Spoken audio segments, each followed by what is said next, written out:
తైదమ్మల్ని గతుకుతుంటే ఈ భగవంతుడు మల్లన్న దేవుడు గొల్లెకొప్పర పెట్టుకుని ముసిముసి నవ్వుకుంటున్నాడు.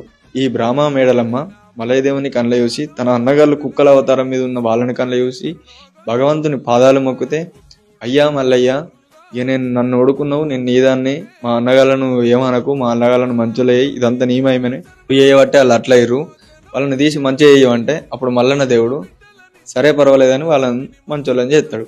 మంచోళ్ళని చేసిన తర్వాత అప్పుడు బ్రాహ్మ మేడలమ్మ పోయి ఆ అన్నగాళ్ళ దగ్గర, అన్నలారా, నేను మల్లయ్య దేవుడు నన్ను గెలుచుకున్నాడు, ఇక నేను అతని సొంతమే, నేను పోతున్నా, ఇక మీరు మా ఎంబడ పడకురని అన్నగాళ్ళని వెనకకు మలిపి ఈ మల్లయ్య దేవునితోని బ్రాహ్మ మేడలమ్మ పర్వతాల మీదకి వస్తుంది. మల్లయ్య దేవుడు ఆడు పందాలు ఓడు జూదాల మీద మేడలమ్మను ఓడుకున్నాడు కానీ పెళ్ళి అయితే చేసుకోలేడు. మరి పెళ్ళి ఎప్పుడు చేసుకున్నాడు? దీని తర్వాత ఏం జరిగింది? పర్వతాల మీదకి వచ్చినాక వాళ్ళు కలిసి ఉన్నారా? మళ్ళీ ఏం జరిగింది? నెక్స్ట్ వీడియోలో చూద్దాం. దీని యొక్క ఫుల్ వీడియో కావాలంటే యూట్యూబ్ లోపల మన ఉగ్గు కథలు అనే యూట్యూబ్